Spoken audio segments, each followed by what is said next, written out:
नमस्कार दोस्तों, जय हिंद। कैसे हो आप सब? आई होप आप सभी अच्छे होंगे और आपकी तैयारी भी एकदम अच्छी चल रही होगी। आज हम लोग नंबर सिस्टम के लेक्चर 4 में चर्चा करेंगे। इसके पहले 3 लेक्चर हो चुके हैं, उनका लिंक नीचे डिस्क्रिप्शन में आपको मिल जाएगा, वहां से जाकर विजिट कर सकते हो। आप जैसे कि हम लोग सीख रहे थे क्लासिफिकेशन ऑफ नंबर। सबसे पहले लेक्चर में हम लोगों ने ये चीजें डिटेल से समझी थी कि जो संख्याओं का प्रकार होता है, सबसे पहले आपका रियल और इमेजिनरी में डिवाइड होते हैं। फिर उसके बाद यही रियल नंबर जो है आपका वो रेशनल और इरेशनल में बढ़ जाता है। इमेजिनरी का कोई पार्ट नहीं होता। इमेजिनरी में बस आपको ये याद रखना है कि रूट के अंदर निगेटिव वैल्यू है तो वो इमेजिनरी नंबर होता है। क्लियर? बाकी पूरी मैथमेटिक्स आपके रियल नंबर पर यानी वास्तविक संख्याओं पर डिपेंड है। उसी का यहाँ पर ये ग्राफ बना हुआ है। रियल को हम लोगों ने रेशनल और इरेशनल में बांटा, फिर रेशनल, फिर दो पार्ट डेसिमल और इंटीजर्स। डेसिमल के फिर दो पार्ट होते हैं, टर्मिनेटिंग, नॉन टर्मिनेटिंग। टर्मिनेटिंग मतलब शांत दशमलव, नॉन टर्मिनेटिंग अशांत दशमलव। फिर नॉन टर्मिनेटिंग दो भागों में बढ़ जाता है, रिकरिंग और नॉन रिकरिंग। रिकरिंग वो होते हैं जो सेम डिजिट रिपीट होता है, जैसे देख रहे होगे आप 1/3 को जब डिवाइड करोगे 0.333 इस टाइप से आएगा। और नॉन रिकरिंग जो डिजिट हर बार चेंज हो और अंत ना हो उनका। ठीक, डिटेल से चर्चा पहले और दूसरे लेक्चर में की है, लिंक नीचे डिस्क्रिप्शन में। पहले वो तीनों लेक्चर आप विजिट कीजिए, तभी आज का लेक्चर देखिए, ताकि आपको हर एक चीज अच्छे तरीके से समझ में आए। उसके बाद जो इंटीजर है वो आपका पॉजिटिव, निगेटिव और जीरो, ये पूर्णांक होते हैं। पॉजिटिव इंटीजर जो प्लस वाले होते हैं, निगेटिव जो माइनस वाले, जीरो आपका ना पॉजिटिव है ना निगेटिव। बाकी डिटेल से चर्चा हमने पिछले लेक्चर में की है। उसके बाद पॉजिटिव इंटीजर फिर दो भागों में बढ़ता है, नेचुरल और होल, इसकी भी चर्चा हो चुकी है। और फिर नेचुरल नंबर 4 भागों में बढ़ता है, prime number, composite number, odd number और इवन नंबर। ये सारी चर्चाएं, ये जो लास्ट का है ना, प्राइम, कंपोजिट, ऑड और इवन, ये दूसरे और तीसरे लेक्चर में डिटेल से और काफी सारे एग्जाम्पल के साथ हमने सिखाया है। आज हम लोग चर्चा करेंगे, जो ये पूरा चार्ट आपको ग्राफ दिख रहा होगा, जिसकी पूरी चर्चा हो चुकी है। पहले आप इसका स्क्रीनशॉट ले लीजिए अगर नहीं लिया है। ठीक, अब हम लोग कुछ और खास संख्याओं के बारे में चर्चा करेंगे जो बड़े बड़े एग्जाम में, जैसे सीपीयू का हो गया, आपका सीजीएल मेंस का हो गया, सीएचएसएल का हो गया, जो टीयर 2 होता है, इसमें कुछ अच्छे लेवल के क्वेश्चन बनते हैं। ये जितने ही आपको यहाँ संख्याओं के प्रकार दिख रहे होंगे, बड़ी ही डिटेल से हमने ग्राफ बनाते हुए कंप्लीट करवाया। आज हम लोग सीखेंगे कुछ नए कॉन्सेप्ट और नई चीजें। बाकी जितनी सारी चर्चाएं आप देख रहे होंगे, इनकी सब की चर्चा हम लोग पिछले के लेक्चर्स में कर चुके हैं। अब ध्यान से आप समझिए आज क्या क्या सीखना। आज हमको सीखना है ट्विन प्राइम नंबर यानी जुड़वा अभाज्य संख्याएं। हमको सीखना है आज को प्राइम नंबर यानी सह अभाज्य संख्याएं। और रेशनल और इरेशनल के ऑपरेशन क्या होते हैं, इवन और ऑड के ऑपरेशन क्या होते हैं। ठीक, प्राइम नंबर, कंपोजिट नंबर, ये सब कुछ सीख चुके थे। तो सबसे पहले आज हेडिंग डाल लीजिए आप, twin prime number. Twin prime number copy pen नहीं लेके बैठो तो पहले कॉपी पेन लेके बैठो, ताकि आपका जो नोट्स है वो धीरे धीरे एकदम ब्रिलियंट और अच्छी तरीके से मस्त एकदम बनता रहे। ट्विन प्राइम नंबर हिंदी में बोलते हैं जुड़वा अभाज्य संख्याएं। क्या बोलते हैं? जुड़वा अभाज्य संख्याएं। ठीक, अब देखो नाम से ही समझो, जुड़वा समझते हो, जैसे मूवियों में आपने देखा होगा जुड़वा भाई, सेम शक्ल के दिखने वाले। एक पिक्चर ही जुड़वा है, शायद सलमान खान की, आपने देखी हो। तो जुड़वा नाम से ही आप समझो। जुड़वा का मतलब क्या होता है? एक जैसे दो चीज। जुड़वा का मतलब क्या होता है? या एक साथ दो चीज। इसका मतलब क्या? ट्विन प्राइम नंबर वो होते हैं, इसकी डेफिनेशन क्या होती है? जो प्राइम नंबर हो और जिनके बीच का गैप 2 हो। फिर से सुन लो, हम रिपीट कर रहे हैं, लिख सकते हो यहाँ पर, जुड़वा अभाज्य संख्याएं, जुड़वा अभाज्य संख्याएं वो होती हैं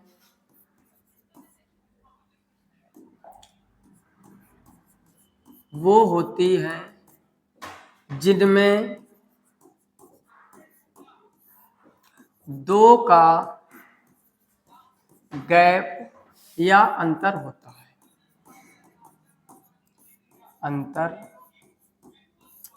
है।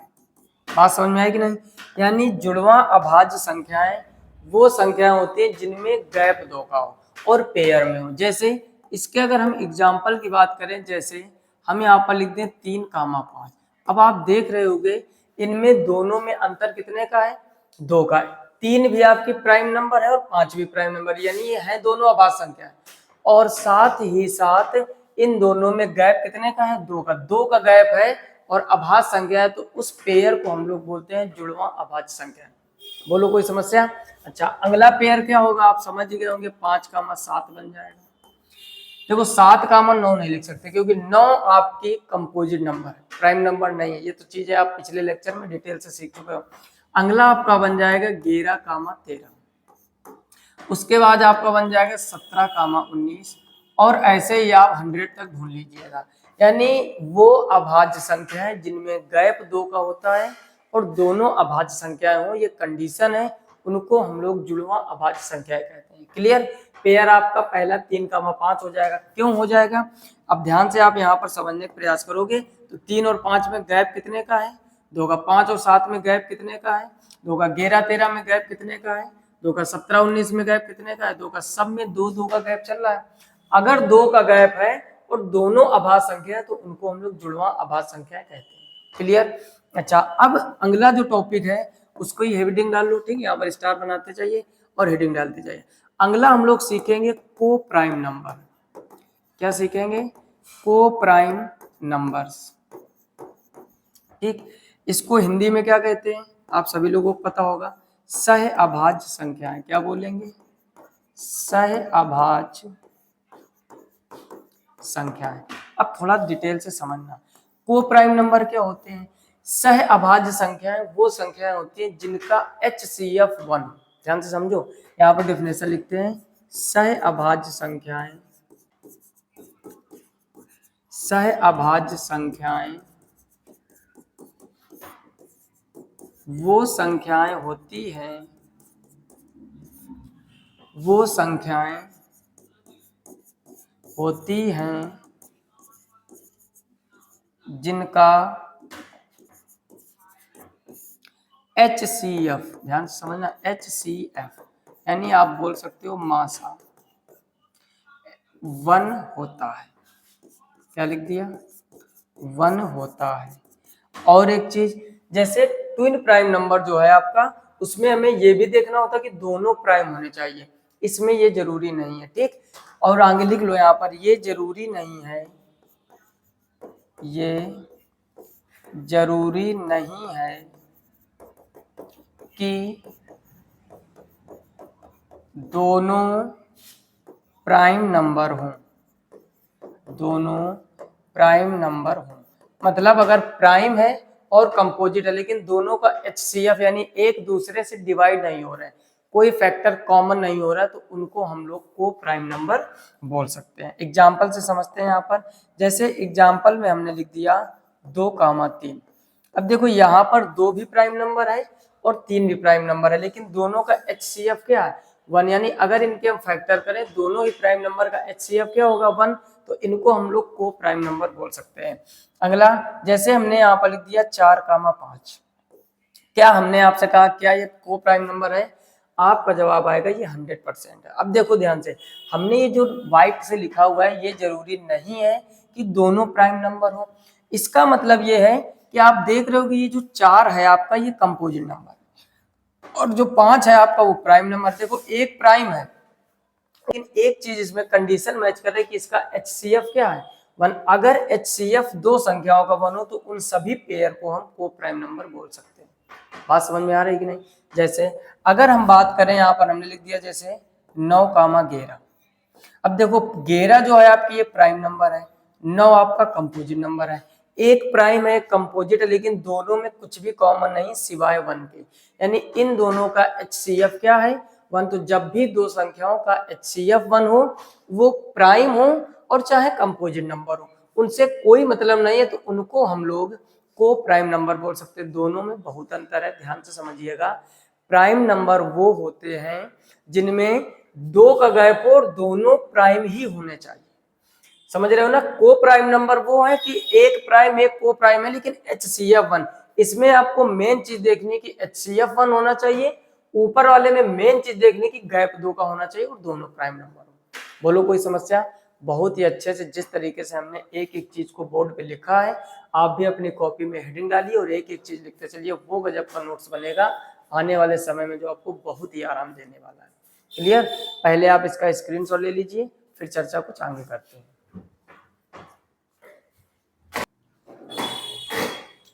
क्लियर? तो ये चीजें अच्छे समझ रहे होगे। मतलब कहने का यहाँ पर आपको ये नहीं देखना है कि प्राइम है कि को प्राइम है, बस या प्राइम है या कंपोजिट है, बस आपको ये देखना है कि दोनों में HCF बनो। जैसे एक और पेयर अगर हम यहाँ पर लिखें, जैसे हमने लिख दिया 16, 9। अब देखो यहाँ पर आप गौर से देख रहे होगे, ये जो दोनों संख्याएं हैं ये दोनों ही कंपोजिट नंबर है। 16 भी आपका कंपोजिट नंबर है यानी भाज्य संख्या, और 9 भी आपका कंपोजिट नंबर है। लेकिन एक चीज समझो, दोनों कंपोजिट है लेकिन इनमें कुछ कॉमन नहीं है, यानी इनका जो HCF है, इनका जो HCF है वो कैसा है? 1। अगर HCF 1 है तो उनको हम लोग को प्राइम नंबर यानी सह अभाज्य संख्या कह सकते हैं। क्लियर? अब हम लोग चर्चा करते हैं आगे। थोड़ा आगे जब हम लोग बढ़ेंगे, आज हम लोग और भी कुछ खास चीजें सीखेंगे। जैसे एक होता है आपका ओनली पेयर ऑफ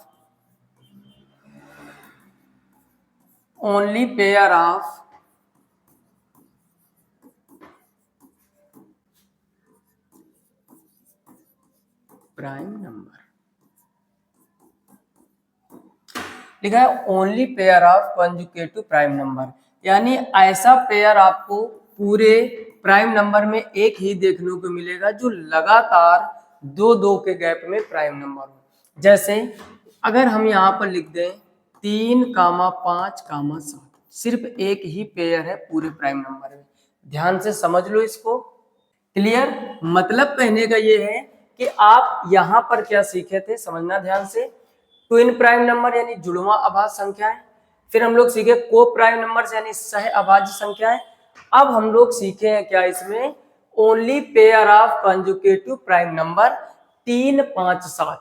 इसका मतलब क्या है? लगातार 3 ऐसी संख्या है जिनमें गैप 2 का है और प्राइम नंबर है, वो आपको एक ही पेयर मिलेगा 3, 5, 7। बाकी आप लिखने के लिए ट्राई कर सकते हो। जैसे अगर हम यहाँ लिखें, जैसे हमने लिख दिया 2, 3, 5, तो है तो ये भी तीनों प्राइम नंबर, ये भी आपका प्राइम नंबर है, ये भी आपका प्राइम नंबर है, और ये भी आपका प्राइम नंबर है। तीनों प्राइम नंबर हैं। अब ध्यान से समझना, लेकिन इसमें दिक्कत क्या है? यहाँ तो गैप जो है आप देख रहे हो 2 का है, लेकिन यहाँ गैप सिर्फ 1 का है। और आगे 3, 5, 7 तो होता है कन्फर्म, जैसे हमने लिख दिया 5, 7, 11, ये भी तो प्राइम नंबर है। बीच में 9 मिलेगा लेकिन वो प्राइम नहीं है। एक एक बात को ध्यान से समझते हुए चलो। यहाँ पर तो गैप 2 का हो गया, लेकिन यहाँ पर देख लो 7, 4, 11, गैप कितने हो गया? 4 का। यानी लगातार 3 प्राइम नंबर जिनमें गैप भी 2, 2 का हो, उसको हम लोग कहते हैं only pair of conjugative prime number. वो सिर्फ एक ही पेयर है। याद कर लीजिए, रट्टा मान लीजिए 3, 5, 7। क्या 3, 5, 7 10, 12 बार बोलोगे एकदम याद हो जाएगा। बोलो कोई समस्या यहाँ तक? तो अब बाकी ये चीजें यहाँ से हटा लेते हैं। इतनी चीजें आप अच्छे से समझ गए होंगे, और एग्जाम में कई बार क्वेश्चन बना है only pair of conjugative prime number कौन सा होता है? तो 3, 5, 7, 2, 2 का गैप है, तीनों प्राइम नंबर है। ठीक, अब हम लोग कुछ ऑपरेशन सीखने वाले हैं।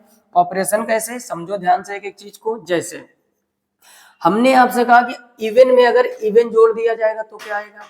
इवन में ऑड जोड़ दिया जाए, क्योंकि इवन ऑड सीख चुके हैं। इवन यानी सम संख्या, ऑड यानी विषम संख्या है। अब समझो बात क्या है। कहने का मतलब, अगर हम लोग इवन नंबर में इवन जोड़ दें तब क्या होगा?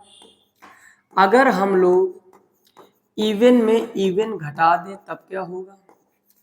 हम लोग ऑड में ऑड जोड़ दें तब क्या रिजल्ट आएगा? हम लोग ऑड में ऑड घटा दें तब क्या रिजल्ट आएगा? और अगर हम लोग इवन में ऑड जोड़ दें तब क्या रिजल्ट आएगा? या इवन में ऑड घटा दें तब क्या रिजल्ट आएगा? ठीक, ऐसे न जाने कितने प्रकार की कॉन्सेप्ट आपके बनते हैं। बस आपको समझना है ध्यान से, और जितने मन से समझोगे, रटना कुछ भी नहीं। अभी हर एक चीज निकाल के दिखाएंगे। देखो, इवन में इवन जोड़ना है, इवन में इवन घटाना है, रिजल्ट क्या आएगा वो देखना है। ऑड ऑड जोड़ना है, ऑड ऑड घटाना है। इवन ऑड को जोड़ो या ऑड इवन को जोड़ो, एक ही बात है। ठीक, क्योंकि दोनों प्लस के। और यहाँ पर अगर हम करते हैं एक और नई कंडीशन, ऑड में इवन के घटा दो, क्योंकि माइनस में चिन्ह बदल जाता है। ठीक, अब कुछ लोग कह रहे होंगे एक कंडीशन छूट गई कि ऑड में अगर इवन जोड़े। देखो ये दोनों प्लस के हैं, तो चाहे इवन प्लस ऑड लिखो, चाहे ऑड प्लस इवन लिखो, दोनों में कोई अंतर नहीं है। लेकिन यहाँ इवन माइनस ऑड और ऑड माइनस इवन में अंतर है।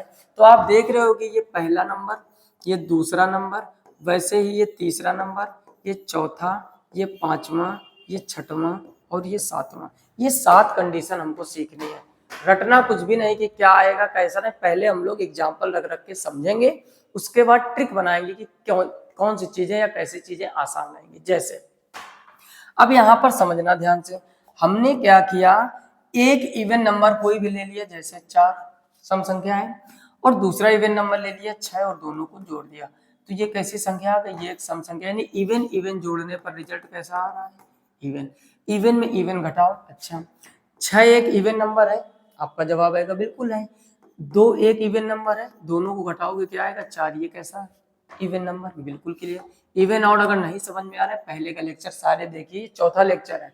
3 लेक्चर में पूरी संख्याओं का पोस्टमार्टम कर चुके हैं, रेशनल, इरेशनल, रियल क्या होता है, इमेजिनरी क्या होता है, नेचुरल क्या होता है, होल क्या होता है, डेसिमल क्या होता है, इंटीजर क्या होता है, positive integer, negative integer, decimal में फिर आपका terminating decimal, non terminating decimal, non terminating में 2 रिकरिंग, नॉन रिकरिंग, उसके बाद prime number, composite number, even number, odd number, पूरी डिटेल से चर्चा कर चुके। पहले के लेक्चर देखिए प्लेलिस्ट में जाकर, या फिर नीचे लिंक डिस्क्रिप्शन में दिया गया, वहां से जाकर आप जरूर विजिट कीजिए। क्लियर। अच्छा अब यहाँ पर ऑड को ऑड, ऑड मतलब विषम संख्या, एक 3 ले लो, एक 5, देख रहे हो कि ये क्या आ गया 8, लिया हमने ऑड, और यहाँ भी ऑड, ऑड ऑड जोड़ा तो कैसा आ गया, इवन नंबर। तो यहाँ पर क्या लिख दोगे, इवन। बाकी अभी एक ट्रिक बन जाएगी, बस समझते रहो, धैर्य रखो थोड़ा। ऑड में ऑड घटाओ, 9 कैसी संख्या है, विषम संख्या, इसमें ऑड 5 कैसी संख्या, विषम। 9 में 5 घटाओगे क्या आएगा, 4। ये भी कैसा आ गया, इवन नंबर। तो यहाँ पर क्या लिख लो, इवन नंबर। यहाँ तक कोई समस्या, कोई समस्या। इवन ऑड को जोड़ो, इवन यानी 6 सम संख्या ले ली, ऑड यानी 3, 6 और 3 कितना हो गया, 9। 9 किसी संख्या, विषम संख्या यानी ऑड, तो इसका रिजल्ट क्या आ गया, ऑड आ गया। आगे इवन में ऑड घटाइए, इवन मान लो 10, ऑड मान लो 5, 10 में 5 कम करोगे कितना आएगा, 5। 5 कैसी संख्या है, ऑड नंबर, तो यहाँ पे क्या कर लो, ऑड कर लो। अच्छा आगे ऑड में इवन घटाना, ऑड मान लो हमने 15 ले लिया, विषम है ना, इवन घटाना है, 10 घटा दो कितना आ गया, 5। 5 कैसी संख्या है, ऑड संख्या, तो ये भी क्या आ गया, और। तो इतने एग्जाम्पल लेकर हमने ये सारी चीजें लिखी हैं। अब आप थोड़ा समझने का प्रयास करना, थोड़ा समझने का प्रयास करना।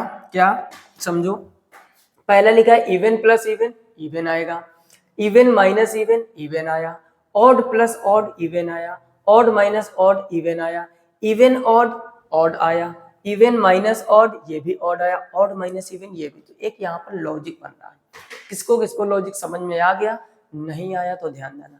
यानी मतलब भाई साहब ये है कि अगर शकल सेम है, समझने का प्रयास करो, शकल सेम है तो हमेशा इवन नंबर आ रहा है, और शकल बदली है तो हमेशा ऑड आ रहा है।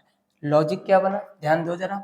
शकल सेम देखो, जैसे इवन इवन, शकल सेम है तो इवन आया, इवन माइनस इवन, शकल सेम है, इवन आया, ऑड ऑड, शकल सेम है, इवन आया, ऑड माइनस ऑड, शकल सेम है, इवन आया। इन 4 कंडीशन में आप गौर से देखिए कि अगर शकल सेम है, चाहे वो जुड़े और चाहे घटे, यानी बीच में चाहे प्लस हो और चाहे माइनस हो, दोनों ही स्थितियों में सदैव इवन यानी सम संख्या आती है। क्लियर। अगर शकल बदल जाए, मतलब अगर इवन में ऑड जोड़ दिया जाए तो ऑड आता है, इवन में ऑड घटा दिया जाए तो ऑड आता है, ऑड में इवन घटा दिया जाए, शकल बदल गई, यानी यहाँ इवन यहाँ ऑड, शकल बदल गई, यहाँ इवन यहाँ ऑड, शकल बदल गई, यहाँ ऑड यहाँ इवन, शकल बदल गई। तो जब बदली शकल हो तब ऑड, बात समझ में आई।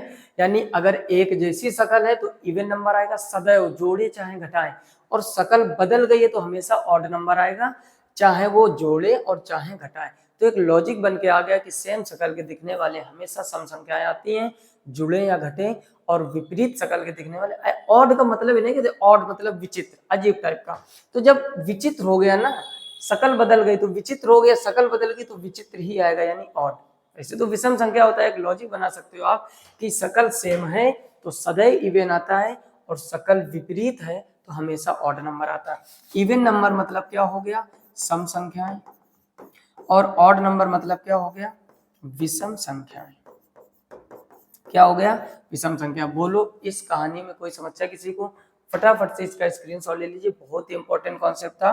और एक काम करते हैं, इसको थोड़ा, ये जो एग्जाम्पल थे है ना, ये एग्जाम्पल समझाने के लिए इनको थोड़ा और साइड में कर लीजिए, और इस पूरी कहानी को जो आप सीखे हो इसको थोड़ा और बीच में शिफ्ट कर लीजिए, और फिर आप अच्छे से इसका स्क्रीनशॉट ले लीजिए।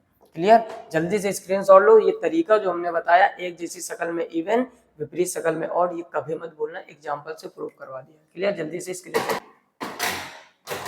ठीक, अब समझो आगे की कहानी क्या है। अब हम लोग कुछ खास चर्चा करने वाले हैं।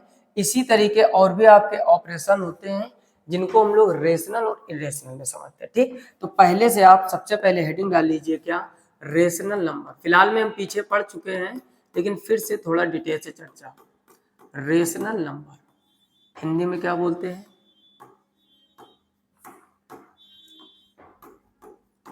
परिमेय संख्या। क्या बोलते हैं, परिमेय संख्याएं। RATIONAL रेशनल नंबर, परिमेय संख्याएं। इनकी हमने 3 कंडीशन आपको लिखाई थी, ध्यान हो। अगर आपको नहीं ध्यान है तो कोई बात नहीं, फिर से रिवीजन। इनका जो फॉर्मेट है वो P/Q के रूप में होना चाहिए। दूसरी कंडीशन इसमें हमने बताई थी Q नॉट इक्वल टू 0, यानी जो हर है वो 0 नहीं होना चाहिए। और तीसरा लिखाया था हमने P&Q both are integer, both are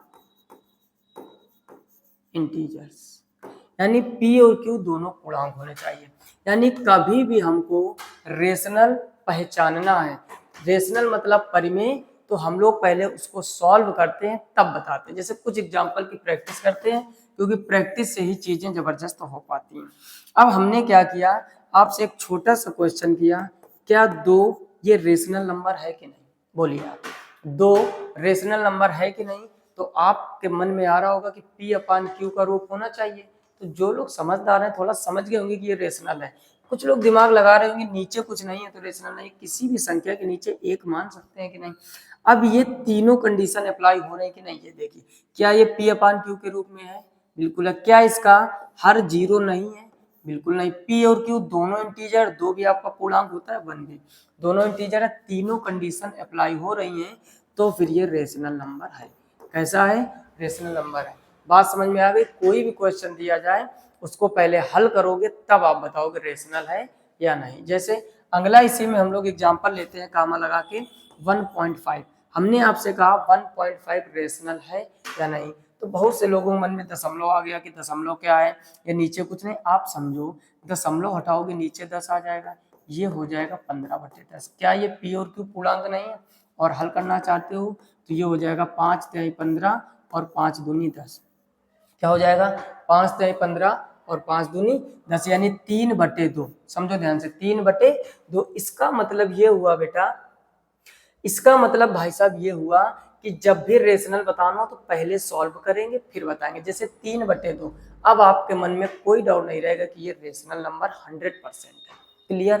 अच्छा, अगर एक और हम छोटा सा प्रश्न करते हैं, यहाँ पर हमने आपसे अगला एग्जाम्पल कहा √4 कैसी संख्या है। हमने आपको रेशनल इरेशनल जब पढ़ाया था पिछले लेक्चर में, हमने आपसे ये कहा था इरेशनल नंबर वो संख्याएं होती हैं जो रूट के अंदर हो और एग्जैक्ट वर्गमूल ना हो, यानी डायरेक्ट। अब यहाँ पर आप देखोगे √4 को डायरेक्ट बाहर निकाल सकते, कितना आ जाएगा, 2।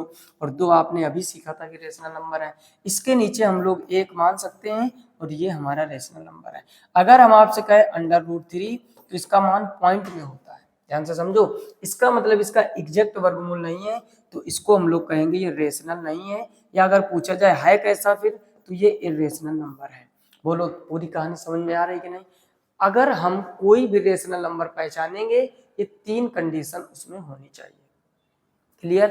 अच्छा, अब हम लोग बात करते हैं इधर इरेशनल नंबर। ठीक, तो अगली हेडिंग यहाँ पर आप बना लीजिए क्या, इरेशनल नंबर। दोनों एक साथ सीख लेते हैं, इरेशनल नंबर। हिंदी में बोलेंगे अपरिमेय संख्याएं, अपरिमेय संख्याएं। ठीक, अपरिमेय संख्याएं क्या होती हैं, डिटेल से हमने पहले चर्चा की थी, लेकिन फिलहाल में समझ लो।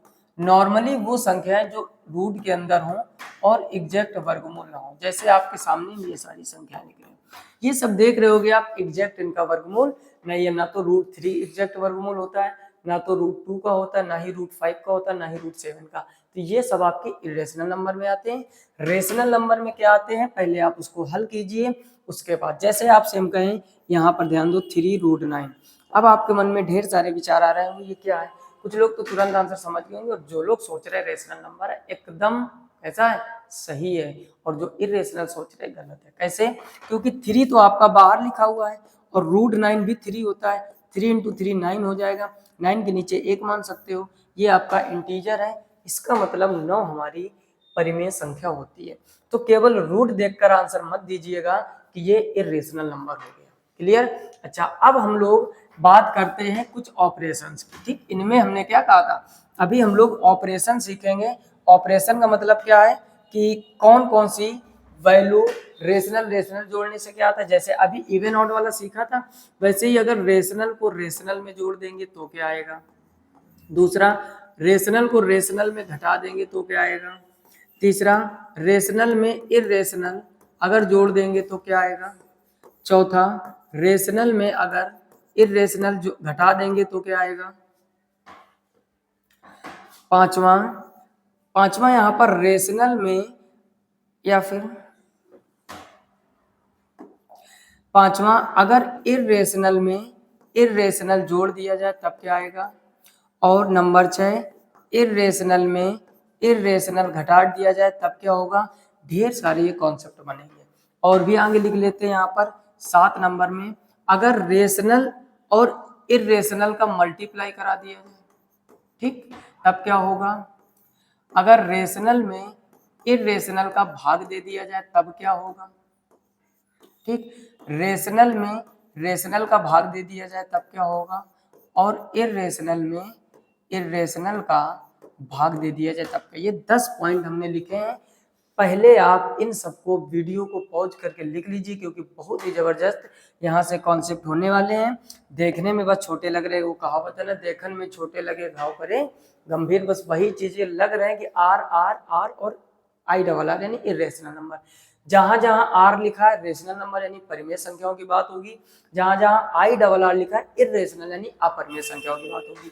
कुछ भी हम लोगों को रटना नहीं है, हम लोगों को इसी पूरे गोले में हर एक चीज सीख लेनी है शॉर्टकट में। जैसे रेशनल मतलब परिमेय संख्या, इधर आपने सीखा था सही बटे के रूप में।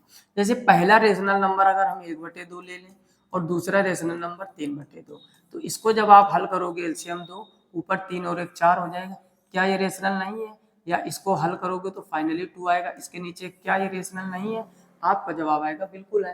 यानी जब रेशनल परिमेय में परिमेय जोड़ा गया तो भी रेशनल आया, तो इसका रिजल्ट भी क्या दे रहा है, आ। आगे की कहानी, रेशनल में रेशनल घटाओ। जैसे इसी क्वेश्चन में अगर हम माइनस लगा दें, ठीक, इसको यहाँ पर इरेज भी करते जाते, समझते जाएंगे, इरेज करते जाएंगे। आगे हमने क्या किया, रेशनल में रेशनल घटाना है। जैसे 1 1/3 ले लिया, 1 1/2 ले लिया, एलसीएम कितना हो जाएगा 6, तो ये 2 - 3 हो जाएगा, माइनस का 1/6 आ जाएगा। दोनों पूर्णांक सही बटे में लिखा है, तो इसका मतलब जब रेशनल में रेशनल घटाए तो भी तो सही बटे में आ रहा है, यानी तब भी रेशनल नंबर आ रहा है, तो इसका रिजल्टेंट भी क्या आ गया, रेशनल नंबर। बोलो कोई डाउट है क्या? एकदम कंफर्म। इधर से कहानी समझो, रेशनल और इरेशनल, तो इसको थोड़ा सा हटा लेते हैं, है ना। हर बार यहाँ पर क्वेश्चन लिखते जाएंगे, सीखते जाएंगे। यहाँ पर रेशनल लिखा है, फिर इरेशनल। रेशनल मतलब कोई भी परिमेय संख्या 1/2 ले लो, इरेशनल √2 ले लो, इसके नीचे 1 मान के एलसीएम हो जाएगा 2, ये हो जाएगा 1 + 2√2। अब बताइए कि रेशनल है कि इरेशनल। क्या √2 का एग्जैक्ट वर्गमूल हो पा रहा है? आपका जवाब आएगा नहीं हो पा रहा है। इसका मतलब जब रेशनल में इरेशनल जोड़ते हैं तो आता भी इरेशनल है, तो इसका जो रिजल्ट होगा वो इरेशनल नंबर होगा। ऐसे रेशनल में इरेशनल घटाओगे। अगर यहाँ पर सोचो थोड़ी देर के लिए, अगर यहाँ पर हम लोग सिर्फ माइनस कर दें, समझो यहाँ पर हम लोग सिर्फ माइनस कर दें, तो यहाँ माइनस करोगे तो यहाँ माइनस, क्या रिजल्ट बदलेगा? नहीं बदलेगा, तो इसका भी जो फाइनल आंसर आएगा वो इरेशनल होगा। बोलो कोई समस्या? यहाँ से थ्योरेटिकल क्वेश्चन बनते हैं अगले लेक्चर में। इसके बाद जो लेक्चर आने वाला है 10 जबरदस्त क्वेश्चन हम लेके आएंगे क्लासिफिकेशन ऑफ नंबर से, और एक एक क्वेश्चन में ढेर सारे कॉन्सेप्ट आपको सिखाएंगे। यानी जो चीज हम पढ़ रहे हैं ना उसकी पहले प्रैक्टिस, उसके बाद इसका दूसरा टॉपिक यूनिट डिजिट स्टार्ट होगा। क्लियर? यहाँ पर समझो, अगर इरेशनल जोड़ दिया जाए, ठीक, तो आगे की कहानी समझ लीजिए थोड़ा। अगर इरेशनल जोड़ दिया जाए, यानी दोनों अपरिमेय संख्याओं को जोड़ा जा रहा है। अगर हम एक अपरिमेय संख्या √2 ले लें और एक √3 ले लें, तो इनका योग क्या रेशनल हो जाएगा? आपका जवाब आएगा भैया बिल्कुल भी नहीं होगा। इसका मतलब ये कि इरेशनल इरेशनल जुड़ता है तो उसका रिजल्ट भी हमेशा इरेशनल रहता है, उसका रिजल्ट हमेशा कैसा रहता है? इरेशनल यानी अपरिमेय। अच्छा, वही कहानी यहाँ पर की गई है। अगर हम बीच में माइनस लगाते, यहाँ पर क्या लगा दिया? माइनस, तब भी तो इरेशनल ही रहेगा, यानी रेशनल नहीं होगा, तब भी इसका रिजल्ट क्या आएगा? Irrational number. बोलो किसी को कोई समस्या? आसान है ना चीजें? अगर चीजें पल्ले पड़ रही, वीडियो को अभी तक नहीं लाइक किया, लाइक कर दीजिए, क्योंकि आपका लाइक कमेंट और शेयरिंग ही हमको मोटिवेट करते हैं और हम आपके लिए अटूट इसी तरीके मेहनत करते रहेंगे, बेस्ट से बेस्ट कॉन्सेप्ट और ढेर सारे क्वेश्चन एग्जाम में आए हुए प्रैक्टिस कराएंगे। अभी नया नया चैनल है तो आप थोड़ा सा सपोर्ट करोगे ना, जितना ज़्यादा शेयरिंग करोगे, लाइक करोगे, पॉजिटिव कमेंट करोगे, उतने ही ज़बरदस्त हमारी तरफ से मेहनत की जाएगी। क्लियर? अच्छा, यहाँ पर इतनी चीज़ें समझ के अच्छा है। आगे की कहानी थोड़ी सी कठिन है, डिफरेंट है और लॉजिक वाली भी है। जैसे अगला आप देख रहे होगे, पहले तो आप समझो कंडीशन क्या है। कंडीशन में लिखा हुआ एक रेशनल है, एक इरेशनल, और उनका मल्टीप्लाई करवाना है। मतलब ये हुआ कि एक रेशनल ले लो हमने, जैसे 1/2 ले लिया, इंटू एक इरेशनल ले लो √3, तो जब इसका मल्टीप्लाई करा दोगे तो ये √3/2 हो जाएगा। क्लास 10th में आपने पढ़ा होगा, सिद्ध कीजिए कि 2 + √3 एक अपरिमेय संख्या है। वहां प्रूव करने के लिए आता था, तो सिद्ध करने का मतलब ही हो गया कि वो है इरेशनल नंबर यानी अपरिमेय संख्या। तो एक हमने रेशनल लिया, एक इरेशनल लिया, मल्टीप्लाई कराया, तो आप देख रहे हो कैसा आया? इरेशनल नंबर आया। कैसा आया? इरेशनल, यानी इसका रिजल्ट हमेशा इरेशनल रहेगा, अर्थात अपरिमेय। क्लियर? आगे समझो, रेशनल में इरेशनल का भाग देना है, तो कहानी फिर से कहानी में ट्विस्ट थोड़ा सा आएगा, समझने का प्रयास कीजिए। एक रेशनल जैसे 1/2 और उसके नीचे इरेशनल यानी √3, तो जब 1/2 तो इसके नीचे एक, बाहर का बाहर गुणा अंदर का अंदर, तो 1/2 √3 हो जाएगा। अब आप ही बोलिए, क्या √3 का एग्जैक्ट वर्गमूल हो रहा है? नहीं हो रहा है। इसका मतलब ये भी कैसा है? इरेशनल। तो भाग दोगे तो भी क्या आ जाएगा? Irrational number.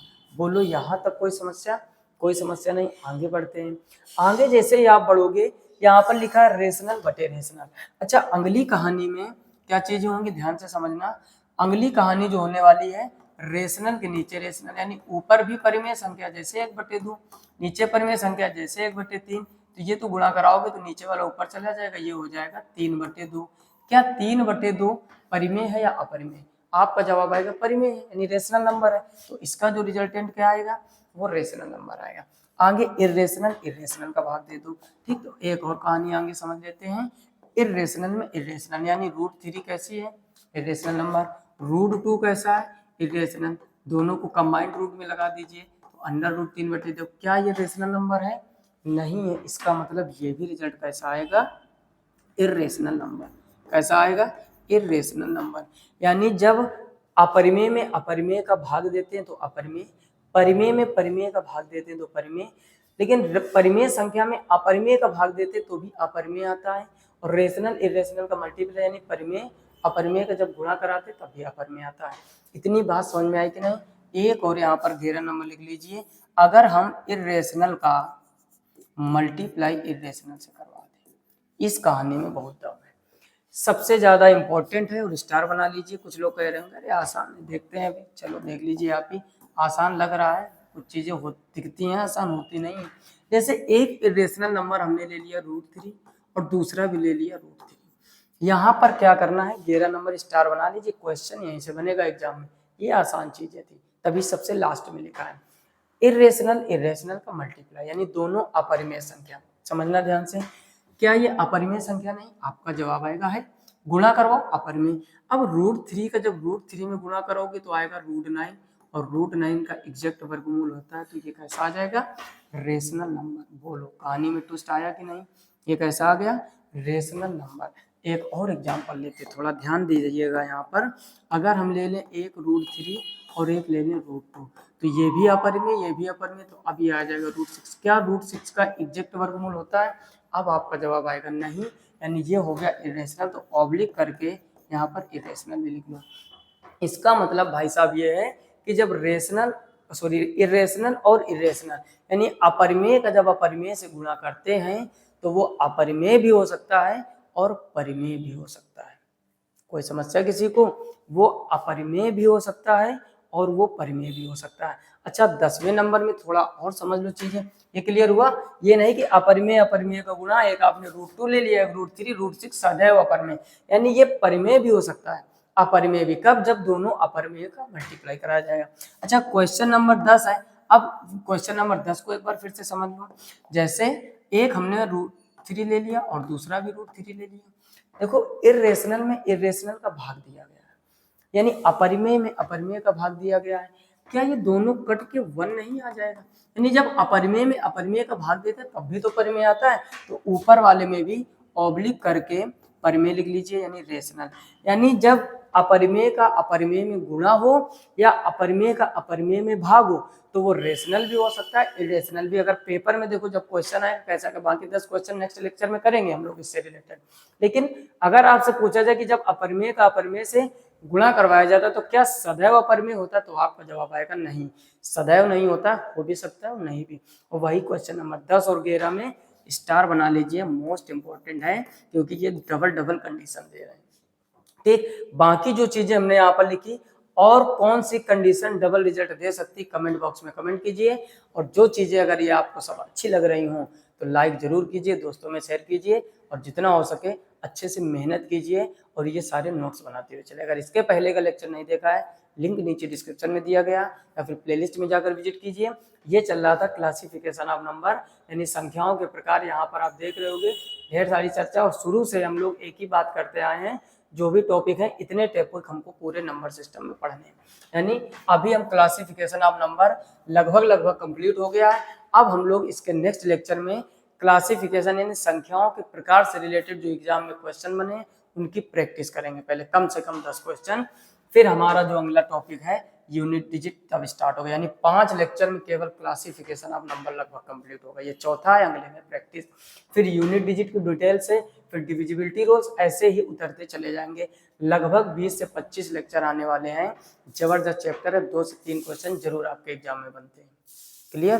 तो इन चीजों का विशेष ख्याल रखना है आपको, विशेष ख्याल रखते हुए ये चीजें करनी है। क्लियर? फिलहाल में इस वीडियो में इतना ही, मिलते हैं नेक्स्ट वीडियो में, तब तक अपना ख्याल रखिए, अच्छे से पढ़ाई कीजिए, तब तक के लिए जय हिंद।